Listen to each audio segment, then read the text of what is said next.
ಶ್ರೀ ಗುರುಭ್ಯೋ ನಮಃ. ಹರಿ ಓಂ. ಯತ್ಪದಂ ವೇದಸಂವೇದ್ಯಂ ಕಟಾಕ್ಷೇಣಾಪಿ ವೀಕ್ಷಿತುಂ ನ ಕ್ಷಮಂತೆ ವಿಮತಯಸ್ತಮುಪಾಸೇ ಶ್ರಿಯಃ ಪತಿಂ.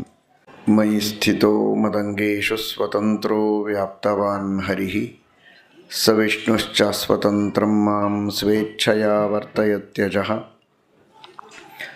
ಸ್ವಾತ್ಮನಸ್ತಸ್ಯ ಪೂಜಾ ಸ್ಯುಃ ಮನೋವಾಕ್ಕಾಯವೃತ್ತಯಃ ಮಮೈತಾಃ ಇತಿ ಕರ್ತಾರಂ ಉದ್ದೇಶ್ಯಂಚ ಹರಿಂ ಸ್ಮರೇತ್.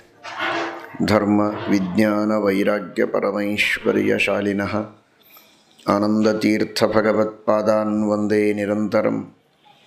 ಆನಂದತೀರ್ಥೋಪದಿಷ್ಟೋ ನಿಧಿರ್ನಾರಾಯಣಃ ವಯಃ ಪ್ರದರ್ಶಿತೋ ಯೇನ ಸಮ್ಯಕ್ ಜಯತೀರ್ಥಂ ತಮಾಶ್ರಯೇ. ನೈವೇದ್ಯಕವಿಷಂ ರಾಮೇ ವೀಕ್ಷ್ಯ ತದ್ಭುಕ್ತಿಭಾಗ್ಗುರುಃ ಯೋ ದರ್ಶಯದ್ರವಿಂ ರಾತ್ರೌ ಸತ್ಯಬೋಧೋಸ್ತು ಮೇ ಮುದೇ. ಸತ್ಯಾಭಿಜ್ಞಕರಾಬ್ಜೋತ್ಥಾನ್ ಪಂಚಾಶದ್ವರ್ಷಪೂಜಕಾನ್ ಸತ್ಯಪ್ರಮೋದತೀರ್ಥಾರ್ಯಾನ್ ನೌಮಿನ್ಯಾಯ ಸುಧಾರತಾನ್. ಜಗನ್ನಾಥದಾಸರು ಮಾಡಿದಂತಹ ಶ್ರೀ ಶ್ರೀನಿವಾಸಾರ್ಪಿತ ಪಂಚಪದ್ಯೀಂ 5 ಪದ್ಯಗಳ ಆ ಶ್ಲೋಕ ಪರಮಭಕ್ತರು ಜಗನ್ನಾಥದಾಸರು ಸತ್ಯಬೋಧ ತೀರ್ಥರ ಮೇಲೆ ಅಪಾರವಾದ ವಿಶ್ವಾಸ, ಅಷ್ಟೇ ಸತ್ಯಬೋಧ ತೀರ್ಥರಿಗೆ ಅವರ ಮೇಲೆ ಅನುಗ್ರಹ. ಮಾನ್ವಿಯಲ್ಲಿ ಜಗನ್ನಾಥದಾಸರ ಸನ್ನಿಧಾನ ಎಲ್ಲಿದೆ ಸ್ತಂಭ, ಅಲ್ಲಿ ಸತ್ಯಬೋಧ ತೀರ್ಥರ ಪಾದುಕೆಗಳಿಗೆ ಮೊದಲು ಹಸ್ತೋದಕವಾದ ಮೇಲೆ ಜಗನ್ನಾಥದಾಸರಿಗೆ ಸಮರ್ಪಣೆಯಾಗುವಂತಹ ಒಂದು ಕ್ರಮ ಇದ್ದದ್ದನ್ನು ನಾವು ಕಾಣುತ್ತೇವೆ. ಆ ತರಹದ ಒಂದು ಅನುಗ್ರಹವನ್ನು ಸತ್ಯಬೋಧ ತೀರ್ಥರು ಜಗನ್ನಾಥದಾಸರ ಮೇಲೆ ಮಾಡಿದ್ದುಂಟು. ಜಗನ್ನಾಥದಾಸರು ಅಷ್ಟೇ ಭಕ್ತಿ ಶ್ರದ್ಧೆಗಳಿಂದ ಸತ್ಯಬೋಧ ತೀರ್ಥರ ಸ್ತೋತ್ರ ಮಾಡಿದ್ದುಂಟು. ಇವತ್ತಿಗೂ ಜಗನ್ನಾಥದಾಸರ ಬುಟ್ಟಿ ಸವಣೂರಿನಲ್ಲಿದೆ. ಅವರು ತಮ್ಮ ಸೇವಾ ರೂಪದಲ್ಲಿ ತಮ್ಮ ಬುಟ್ಟಿಯನ್ನು, ಯಾವ ಬುಟ್ಟಿಯಲ್ಲಿ ತಾವು ಭಿಕ್ಷೆ ಬೇಡಬೇಕೋ ಅದನ್ನು ಅಲ್ಲಿ ಸಮರ್ಪಣೆ ಮಾಡಿದ್ದಾರೆ. ಅದರಲ್ಲಿಯೇ ಮಂತ್ರಾಕ್ಷತೆಯನ್ನು ಕೊಡೋದು ಇವತ್ತಿಗೂ ಕೂಡ. ಆ ತರಹದ ಒಂದು ಭಕ್ತಿಯಿಂದ ರಚಿಸಿದ ಸ್ತೋತ್ರ, ಅರ್ಥಪೂರ್ಣವಾದಂತಹ ಸ್ತೋತ್ರ. ಶ್ರೀ ಸತ್ಯಬೋಧ ನಿಜಕಾಮಧೇನು ಮಾಯಾತಮಃ ಖಂಡನ ಚಂಡಭಾನು. ಮಾಯಾತಮಃ ಖಂಡನ ಚಂಡಭಾನು ದುರಂತ ಪಾಪ ಪ್ರದಹೇ ಕೃಶಾನು ದೇಯಾನ್ ಮಮೇಷ್ಟಂ ಗುರುರಾಜಸೂನು ಅಂತ. ನಿಜ ಕಾಮಧೇನು, ಯಾರು ಭಕ್ತಿಯಿಂದ ಸತ್ಯಬೋಧ ತೀರ್ಥ ಶ್ರೀಪಾದಂಗಳವರನ್ನು ಭಜಿಸುವಂಥವರಿದ್ದಾರೆ, ಸತ್ಯಬೋಧ ತೀರ್ಥರ ಭಕ್ತರು, ಇವರು ನನ್ನವರು ಅಂತ ಅವರ ಮನಸ್ಸಿಗೆ ಬಂದವರು ಯಾರೋ ಅವರಿಗೆ ಅವರು ಕಾಮಧೇನುಗಳು ಅಂತ. ನಿಜ ಅಂದರೆ ತನ್ನವರು, ತನ್ನವರಿಗೆ ಕಾಮಧೇನು ಅಂತ. ತನ್ನವರಿಗೆ ಕಾಮಧೇನು ಅಂದರೆ ಅವರಿಗೆ ತನ್ನವರು ಅಂತ ಯಾರು ಅನ್ನಿಸ್ತಾರೆ ಅವರಿಗೆ ಅವರು ಕಾಮಧೇನು. ದೊಡ್ಡವರ ದೃಷ್ಟಿಯಲ್ಲಿ ಇವರು ನನ್ನವರು ಅಂತ ಅನ್ನಿಸ್ಬೇಕು. ಹಾಗೆ ಅವರ ಭಕ್ತರ ಸಾಲಿನೊಳಗೆ ನಾವು ಸೇರೋದೇ ಒಂದು ದೊಡ್ಡ ಭಾಗ್ಯ. ಅದಕ್ಕಾಗಿಯೇ ನಮ್ಮ ಪ್ರಯತ್ನ. ಅಷ್ಟಾದರೆ ಮುಂದೆ ಮತ್ತೇನು ನಾವು ಪ್ರಯತ್ನ ಮಾಡೋದು ಬೇಕಾಗಿಲ್ಲ. ಅದಕ್ಕಾಗಿ ಟೀಕಾಕೃತ್ಪಾದರಿಗೂ ಕೂಡ ಸತ್ಯಬೋಧರ ಗುರುಗಳು ಸತ್ಯಪ್ರಿಯ ತೀರ್ಥರು ಇದೇ ಪ್ರಾರ್ಥನೆ ಮಾಡಿದ್ದಾರೆ. ಸ್ವೇ ದಾಸ ವರ್ಗೇ ಪಿಮಾಂ. ನಿಮ್ಮ ದಾಸರು ಅಂತ ಯಾರಿದ್ದಾರೆ, ನಿಮ್ಮ ಭಕ್ತರು ಅಂತ ಯಾರಿದ್ದಾರೆ, ಅವರಲ್ಲಿ ನಮ್ಮನ್ನು ಸೇರಿಸಿಕೊಳ್ಳಿ ಅಂತ. ಮುಂದೇನು ಮಾಡಬೇಕು ಸೇರಿಸಿ ಅಂತ ಹೇಳೋದು ಬೇಕಾಗಿಲ್ಲ. ನಿಮ್ಮ ದಾಸರ ಗುಂಪಿನಲ್ಲಿ ನಮ್ಮನ್ನು ಸೇರಿಸಿಕೊಳ್ಳಿ ಸಾಕು. ಸೇರಿಬಿಟ್ರೆ ನಮಗೆಲ್ಲ ಸಿಕ್ಕೋಗ್ತದೆ. ದೊಡ್ಡವರ ಅನುಗ್ರಹ, ದೊಡ್ಡವರ ಕೃಪಾದೃಷ್ಟಿಗೆ ಅಷ್ಟು ಮಹತ್ವ ಇದೆ. ನನ್ನ ಭಕ್ತರ ಭಕ್ತರು ಅಂತ ದೇವರಿಗೆ ಅನಿಸಿದರೆ ದೇವರು ಏನು ಬೇಕಾದರೂ ಕೊಡ್ತಾನೆ. ಹೀಗಾಗಿ ಸತ್ಯಬೋಧ ತೀರ್ಥರಂತಹ ಮಹಾಜ್ಞಾನಿಗಳ, ತಪಸ್ವಿಗಳ ನಿರಂತರ ಪಾಠ ಪ್ರವಚನಾದಿಗಳನ್ನು ಮಾಡಿ ಮಹಾಪುಣ್ಯವನ್ನು ಸಂಪಾದನೆ ಮಾಡಿದಂತಹ ಆ ಮಹಾನುಭಾವರ ಭಕ್ತರು ದಾಸರು ಅಂತ ಅವರಿಗೆ ಅನ್ನಿಸ್ಬೇಕು. ನಾವು ಹೇಳಿಕೊಂಡ್ರಲ್ಲ, ಅದಕ್ಕೆ ನಿಜ. ಅವರಿಗೆ ನಾವು ನಿಜ ಅವರವರು ಅಂತಾದರೆ ಆಗ ನಮಗೆ ಅವರು ಕಾಮಧೇನುವಿನಂತೆ ಬೇಕಾದಂತಹ ಎಲ್ಲ ಇಷ್ಟಾರ್ಥಗಳನ್ನು ನೀಡಿ ಅನುಗ್ರಹ ಮಾಡುತ್ತಾರೆ. ಶ್ರೀ ಸತ್ಯಬೋಧೋ ನಿಜ ಕಾಮಧೇನು. ಇಲ್ಲಿ ಸತ್ಯಬೋಧ ತೀರ್ಥರ ಮೃತ್ತಿಕಾ ವೃಂದಾವನ ಇದೆ. ನಿತ್ಯದಲ್ಲಿ ಅವರ ಪೂಜೆ ಸೇವೆ ಎಲ್ಲವೂ ಇಲ್ಲಿ ನಡೆಯುತ್ತೆ. ಭಕ್ತಿಯಿಂದ ಅವರ ಸೇವೆಯನ್ನು ಪೂಜೆಯನ್ನು ಇಲ್ಲಿರುವಂತಹ ಎಲ್ಲ ಭಗವದ್ಭಕ್ತರು ಬಂಧುಗಳು ಮನೆಯವರು ಎಲ್ಲರೂ ಸೇರಿ ಮಾಡುತ್ತಾರೆ ಎನ್ನುವುದಕ್ಕೆ ಸತ್ಯಬೋಧ ತೀರ್ಥರು ಇಲ್ಲಿಯ ಎಲ್ಲ ಭಕ್ತರನ್ನು ಸೇವೆ ಮಾಡುವಂತಹ ಎಲ್ಲ ಬಂಧುಗಳನ್ನು ಕೂಡ ಹೇಗೆ ಅನುಗ್ರಹ ಮಾಡಿದ್ದಾರೆ ಅಂತ ನೋಡಿದರೆ ಅವರ ಕಾಮಧೇನುಗಳು ಅಂತ ನಿಮಗೆ ಗೊತ್ತಾಗ್ತದೆ. ಶ್ರೀ ಸತ್ಯಬೋಧೋ ನಿಜ ಕಾಮಧೇನು. ಎಲ್ಲರಿಗೂ ಸಮೃದ್ಧಿಯನ್ನು ಕೊಟ್ಟು ಸೌಭಾಗ್ಯವನ್ನು ಕೊಟ್ಟು ವಿಶೇಷವಾಗಿ ಅನುಗ್ರಹ ಮಾಡಿದ್ದಾರೆ. ಪ್ರತ್ಯಕ್ಷ ಸಾಕ್ಷಿ ಇದೆ.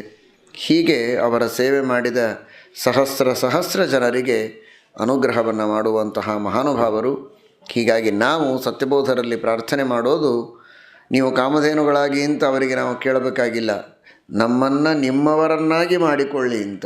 ಅವರವರು ಅಂತ ನಾವು ಆಗಿಬಿಟ್ರೆ ಅವರ ಕಾಮಧೇನುಗಳಾಗೇ ಬಿಡ್ತಾರೆ. ಶ್ರೀ ಸತ್ಯಬೋಧೋ ನಿಜ ಕಾಮಧೇನು ಮಾಯಾತಮಃ ಖಂಡನ ಚಂಡಭಾನು.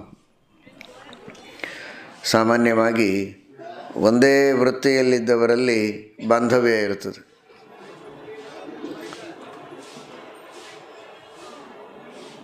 ಯಾವುದೋ ಒಂದು ಕೇಸಿದೆ, ಆ ಕೇಸು ಕೋರ್ಟಿನೊಳಗಿದ್ದಾಗ ಯಾರೋ ಹೋಗಿ ಕೋರ್ಟ್ನೊಳಗೆ ಕೇಸು ಹಾಕಿದರೂ ಕೇಸು ಫೈಲ್ ಆಗತ್ತೆ, ಇಲ್ಲ ಅಂತಲ್ಲ. ಆದರೆ ಇನ್ನೊಬ್ಬ ನ್ಯಾಯಾಧೀಶನೇ ಹಾಕಿದ ಅಂದರೆ ಅದು ಬಹಳ ಬೇಗ ಕೆಲಸ ಆಗಿಬಿಡ್ತದೆ. ಯಾಕೆ ಅಂದರೆ ಆ ಮೇಲೆ ಕುಳಿತ ವ್ಯಕ್ತಿ ನ್ಯಾಯಾಧೀಶ, ಇವನೂ ಒಬ್ಬ ನ್ಯಾಯಾಧೀಶನೇ. ಹೀಗಾಗಿ ಒಂದೇ ಕೆಲಸದೊಳಗೆ ಇದ್ದವರೆಲ್ಲ ಪಾಪ ಅವನಿಗೇನೋ ಕಷ್ಟ ಬಂದಿದೆ ಅನ್ನೋದಕ್ಕೋಸ್ಕರ ಅವನು ಹಾಕಿದ ಅಂದರೆ ಬೇಗ ಪಟಪಟ ಅಂತ ಕೆಲಸ ಮಾಡ್ತಾರೆ. ಯಾಕೆಂದರೆ ಅವರೆಲ್ಲ ಕೊಲೀಗ್ಸು, ನ್ಯಾಯನೇ ಮಾಡ್ತಾರೆ ಅಂತಾದರೂ ಕೂಡ ಬೇಗ ಮಾಡ್ತಾರೆ. ಯಾಕೆ ಅಂದರೆ ಪಾಪ ಕಷ್ಟದಲ್ಲಿದ್ದಾರೆ, ನಮ್ಮ ವೃತ್ತಿಯೊಳಗೆ ಇದ್ದವರು ಅನ್ನೋದಕ್ಕೆ ಅವರ ಬಗ್ಗೆ ಬೇಗ ಸ್ಪಂದನೆಯನ್ನು ತೋರಿಸ್ತಾರೆ. ಪೊಲೀಸರು ಪೊಲೀಸರಿಗೆ, ವೈದ್ಯರು ವೈದ್ಯರಿಗೆ, ಪಂಡಿತರು ಪಂಡಿತರಿಗೆ. ಕೆಲವೊಮ್ಮೆ ಜಗಳನೂ ಆಡ್ತಾರೆ ಅಂತ ಇಟ್ಕೊಳ್ರಿ. ಹಾಗೆ ಸತ್ಯಬೋಧ ತೀರ್ಥ ಶ್ರೀಪಾದಂಗಳವರು ರಾತ್ರಿ ಸೂರ್ಯನನ್ನು ನೋಡಬೇಕು ಅಂತಂದಾಗ ರಾತ್ರಿ ಕೂಡ ಅವರಿಗೆ ಸೂರ್ಯ ಕಂಡನಲ್ಲ. ಯಾಕೆ ಕಂಡ ಅಂದರೆ ಒಂದೇ ಕೆಲಸ ಮಾಡೋರು, ಅವನೂ ಕತ್ತಲೆಯನ್ನು ಕಳೆಯುವವನೇ, ಇವರೂ ಕತ್ತಲೆಯನ್ನು ಕಳೆಯುವವರೇ. ಮಾಯಾ ತಮಃ ಖಂಡನ ಚಂಡಭಾನು. ಹೀಗಾಗಿ ಆ ಮಾಯಾವಾದ, ಅವಿದ್ಯೆ, ಅಜ್ಞಾನ, ಆ ಕತ್ತಲೆಗೆ ಇವರು ಸೂರ್ಯನಂತೆ ಇದ್ದಾರೆ. ಅಜ್ಞಾನವೆಂಬ ಕತ್ತಲೆಯನ್ನು ಕಳೆದು ಜ್ಞಾನವೆಂಬ ಬೆಳಕನ್ನು ಕೊಡುವಂತಹ ಸೂರ್ಯರು ಇವರು. ಹೊರಗಿನ ಕತ್ತಲೆಯನ್ನು ಕಳೆದು ಬೆಳಕನ್ನು ಕೊಡುವಂತಹ ಸೂರ್ಯ ಅವ. ಹೀಗಾಗಿ ಅಂತೂ ಇಬ್ಬರದು ಕತ್ತಲೆ ಕಳೆಯುವ ಕೆಲಸನೇ ಅಂತಾದ ಮೇಲೆ ಬಾಂಧವ್ಯ ಇದೆ. ನೀವು ಯಾವಾಗ ಬಾ ಅಂತೀರ ಆವಾಗ ಬರ್ತೀನಿ ಇಂದ ಸೂರ್ಯ. ಮತ್ತು ರಾತ್ರಿ ಬಾ ಅಂತ ಕರೆದ್ರಿ ಇವರು, ಬಂದವ. ಮಾಯಾತಮಃ ಖಂಡನ ಚಂಡಭಾನು. ಅಂತಹ ಸೂರ್ಯನಂತಹ ವ್ಯಕ್ತಿತ್ವ ಇವರಿಗಿದ್ದದ್ದಕ್ಕೇನೆ ಸೂರ್ಯನನ್ನು ರಾತ್ರಿಯಲ್ಲಿಯೂ ಸಾಕ್ಷಾತ್ಕಾರ ಮಾಡಿಕೊಂಡಿದ್ದಾರೆ ಅನ್ನೋದು ದೊಡ್ಡದಲ್ಲ, ಮಾಡಿಸಿದ್ದಾರೆ ಇನ್ನೊಬ್ಬರಿಗೆ, ಅದು ಬಹಳ ದೊಡ್ಡದು. ನಿಜವಾಗಿ ಎಷ್ಟು ವಿಚಾರ ಮಾಡಿದರೂ ಕೂಡ ಕಡಿಮೆ ಇದೆ. ಅಂತಹ ಒಂದು ಸಾಮರ್ಥ್ಯ ಸತ್ಯಬೋಧ ತೀರ್ಥ ಶ್ರೀಪಾದಂಗಳವರು. ಹೆಚ್ಚು ಪ್ರಚಾರ ಪ್ರಸಾರ ನಮ್ಮ ಜನರಿಗೆಲ್ಲ ಗೊತ್ತು, ಆದರೆ ಬೇರೆ ಜನರಂತೆ ನಾವು ಹೆಚ್ಚಿನ ಪ್ರಚಾರ ಇದಕ್ಕೆ ಕೊಟ್ಟಿಲ್ಲ ಅಂತಾದರೆ ಇದಕ್ಕೆ ಮಹತ್ವ ಕಡಿಮೆ ಇದೆ ಅಂತ ತಿಳಿದುಕೊಳ್ಳಬೇಡಿ. ಇದು ಪ್ರಕೃತಿಯ ನಿಯಮಕ್ಕೆ ವಿರುದ್ಧವಾದದ್ದು. ಅಂಥದನ್ನು ತಮ್ಮ ತಪಸ್ಸಿನಿಂದ ತೋರಿಸಬೇಕು ಅಂದರೆ ಅವರ ತಪಸ್ಸು ಹೇಗಿರಲಿಕ್ಕಿಲ್ಲ. ಅಂತಹ ಮಹಾನುಭಾವರು, ಇಂಥ ತಪಸ್ವಿಗಳೇ ನಮ್ಮ ಉದ್ಧಾರಕ್ಕೂ ಬೇಕಾಗಿದೆ. ಹೇಗೆ ಪ್ರಕೃತಿಯ ನಿಯಮಕ್ಕೆ ವಿರುದ್ಧವಾಗಿ ಸೂರ್ಯನನ್ನು ರಾತ್ರಿಯೂ ತೋರಿಸಿದರೋ ಹಾಗೆ ಇವತ್ತು ನಮ್ಮ ನಿಮ್ಮೆಲ್ಲರ ಪ್ರಕೃತಿ, ನಮ್ಮ ನಿಮ್ಮೆಲ್ಲರ ಸ್ವಭಾವ ಏನಾಗಿದೆ? ಧರ್ಮ ಶಾಸ್ತ್ರ ಇವುಗಳಿಂದ ದೂರ ಇದ್ದು ಅಧರ್ಮ ಅಜ್ಞಾನ ಇವುಗಳೇ ಸಹಜವಾದ ಪ್ರವೃತ್ತಿಯಾಗಿದೆ. ಹಾಗಾಗಿ ತಪ್ಪು ಕೆಲಸ ಮಾಡೋದು ಅಥವಾ ಒಳ್ಳೆಯ ಕೆಲಸವನ್ನು ಮಾಡುವುದರೊಳಗೆ ಆಲಸ್ಯ, ಔದಾಸೀನ್ಯ ಈ ತರಹದ ಸ್ವಭಾವ ಇದ್ದ ಜನರನ್ನೂ ತಿದ್ದಬೇಕಾಗಿದೆ. ಇದೇನು ಅವರ ಸ್ವಭಾವ, ನಾವು ಹೇಗೆ ತಿದ್ದೋದು ಅಂತ ನೀವು ನೆವ ಹೇಳಬೇಡಿ. ಅವರವರ ಸ್ವಭಾವ ಇದ್ದಾಗ ನಾನು ಹೇಗೆ ಬದಲಾಯಿಸಲಿ ಅಂತ ಪ್ರಕೃತಿಯ ನಿಯಮವನ್ನೇ ಬದಲಾಯಿಸಿ ರಾತ್ರಿಯಲ್ಲಿಯೂ ಸೂರ್ಯನನ್ನು ತೋರಿಸುವ ಶಕ್ತಿ ನಿಮಗಿದ್ದ ಮೇಲೆ ನಮ್ಮ ವೈಯಕ್ತಿಕವಾದ ಏನು ಪ್ರಕೃತಿಗಳಿವೆ, ಅವರವರ ಪ್ರಕೃತಿ ಇದು ಅಂತಾರಲ್ಲ, ಅವರವರ ಸ್ವಭಾವ, ಆ ಸ್ವಭಾವವನ್ನು ತಿದ್ದಿ ನಮ್ಮನ್ನು ಉದ್ಧಾರ ಮಾಡುವಂತಹ ಶಕ್ತಿ ಸಾಮರ್ಥ್ಯಗಳು ನಿಮಗುಂಟು, ನಮ್ಮನ್ನೂ ಉದ್ಧಾರ ಮಾಡಿ ಅಂತ ಗುರುಗಳಲ್ಲಿ ನಾವೆಲ್ಲ ಕೇಳಬೇಕಾಗಿದೆ. ಮಾಯಾತಮಃ ಖಂಡನ ಚಂಡಭಾನು ದುರಂತ ಪಾಪ ಪ್ರದಹೇ ಕೃಶಾನು. ಯಾವ ಉಪಾಯಗಳನ್ನು ಮಾಡಿದರೂ ಪರಿಹಾರ ಮಾಡಿಕೊಳ್ಳಲು ಸಾಧ್ಯವಿಲ್ಲದೇ ಇರುವಂತಹ ಪಾಪಗಳು ನಮ್ಮಲ್ಲಿವೆ. ಅಷ್ಟು ಪಾಪಗಳಿವೆ. ಕೆಲವು ಸಂದರ್ಭದಲ್ಲಿ ಮೇಲ್ಮೇಲೆ ತೆಗೆಯುವುದಕ್ಕೆ ಬರುವಂತಹ ಒಣಗಿದ ಎಲೆಗಳು ಬಿದ್ದಿದ್ದರೆ ಕಸ ಹುಡುಗಿ ತೆಗೆದು ಬಿಡ್ತಾರೆ. ಕೆಲವೆಲ್ಲ ಒಳಗಿನಿಂದ ಬಂದಿರ್ತವೆ. ಈ ಹೊಲದೊಳಗೆ ಮೇಲಿಂದೆಲ್ಲ ಕತ್ತರಿಸಿ ತಕ್ಕೊಂಡ ಮೇಲೆ ಕೆಲವು ಉಳಿದಿರ್ತದೆ, ಅದನ್ನು ಹೇಗೆ ತೆಗೆಯೋದು? ಅದು ಸುಮ್ಮನೆ ಕಸ ಹುಡುಗಿದ್ರೆ ಹೋಗುವುದಿಲ್ಲ, ಕತ್ತರಿಸಲಿಕ್ಕೂ ಬರುವುದಿಲ್ಲ. ಆದರೆ ಅದನ್ನು ತೆಗೆದು ಹಾಕಬೇಕು. ಕೊನೆಗೇನು ಮಾಡ್ತಾರೆ? ಉರಿ ಹಚ್ಚಿಬಿಡ್ತಾರೆ ಅಷ್ಟೇ, ಇದ್ದಲ್ಲೇ ಸುಟ್ಟು ಹೋಗಲಿ ಅಂತ. ಈ ನಮ್ಮ ಪಾಪಗಳು ಅಂಥ ಪಾಪವ ಇವು. ಕೆಲವು ಪಾಪಗಳು ಸಾಮಾನ್ಯ ಪಾಪಗಳೇನಿವೆ, ಅಂತಹ ಪಾಪಗಳನ್ನು ಸಾಮಾನ್ಯ ಪ್ರಾಯಶ್ಚಿತ್ತವನ್ನು ಮಾಡಿಕೊಂಡು ನಾವು ಪರಿಹಾರ ಮಾಡಿಕೊಳ್ಳಬಹುದು ಕಸ ಹುಡುಗಿದಾಗೆ. ಆದರೆ ಇನ್ನು ಕೆಲವು ಪಾಪಗಳಿವೆಯಲ್ಲ, ಬಹಳ ಬಲಿಷ್ಠವಾದ ಪಾಪಗಳು, ಅವು ಗಟ್ಟಿಯಾಗಿ ಬೇರೂರಿ ನಿಂತಿವೆ. ಆ ಪಾಪಗಳನ್ನು ಏನು ಮಾಡೋದಿನ್ನ? ಸುಮ್ಮನೆ ತೆಗೆದ್ರೆ ಹೋಗ್ತಾ ಇಲ್ಲ, ಕಿತ್ತಿದರೂ ಬರ್ತಾ ಇಲ್ಲ, ಇದ್ದಲ್ಲೇ ಅದನ್ನು ಸುಟ್ಟು ಬಿಡೋಣ ಅಂತ ಸುಟ್ಟೇ ಹಾಕಬೇಕು. ಅದನ್ನು ಸುಡಬೇಕು ಅಂದರೆ ಅದಕ್ಕೆ ಅಗ್ನಿ ಬೇಕಲ್ಲ. ಯಾವ ಅಗ್ನಿ? ಹೊರಗಿನ ದೀಪ ತೊಗೊಂಡು ಮೈಗೆ ಹಚ್ಕೊಳ್ಳಿಕ್ಕೆ ಬರ್ತದೇನು? ಮೈ ಸುಡುತ್ತದೆ, ಪಾಪ ಸುಡುವುದಿಲ್ಲ. ಹಾಗಾದರೆ ಏನು ಮಾಡಬೇಕು ಅಂದರೆ ಅಂತಹ ಅಗ್ನಿಯೇ ಸತ್ಯಬೋಧ ತೀರ್ಥರು ಅಂತಾರೆ ಜಗನ್ನಾಥದಾಸರು. ದುರಂತ ಪಾಪ ಪ್ರದಹೇ ಕೃಶಾನು.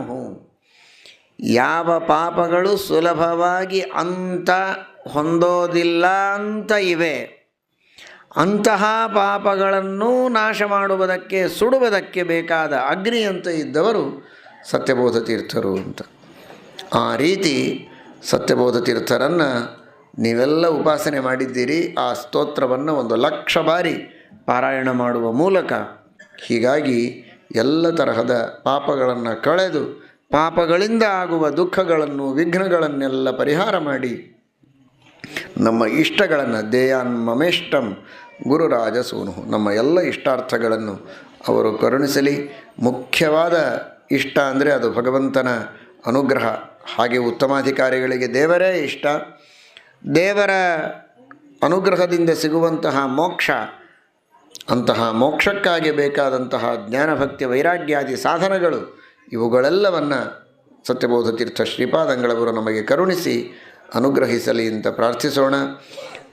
ಜಪ ಮಾಡಿದ, ಪಾರಾಯಣ ಮಾಡಿದ ನಿಮ್ಮೆಲ್ಲರಿಗೂ ವಿಶೇಷವಾಗಿ ಜ್ಞಾನಭಕ್ತಿ ವೈರಾಗ್ಯಾದಿಗಳನ್ನು ನೀಡಿ ಅದಕ್ಕೆ ಪ್ರತಿಬಂಧಕವಾದ ಎಲ್ಲ ವಿಘ್ನಗಳನ್ನೂ ಪರಿಹಾರ ಮಾಡಿ ಗುರುಗಳಲ್ಲಿ ಅಂತರ್ಯಾಮಿಯಾದ ಭಾರತೀ ರಮಣ ಮುಖ್ಯಪ್ರಾಣ ಅಂತರ್ಗತ ಮೂಲರಾಮ ದಿಗ್ರಹಿಸಲಿ ಅಂತ ಪ್ರಾರ್ಥನೆಯನ್ನು ಮಾಡ್ತೇವೆ. ಶ್ರೀಕೃಷ್ಣಾರ್ಪಣಮಸ್ತು.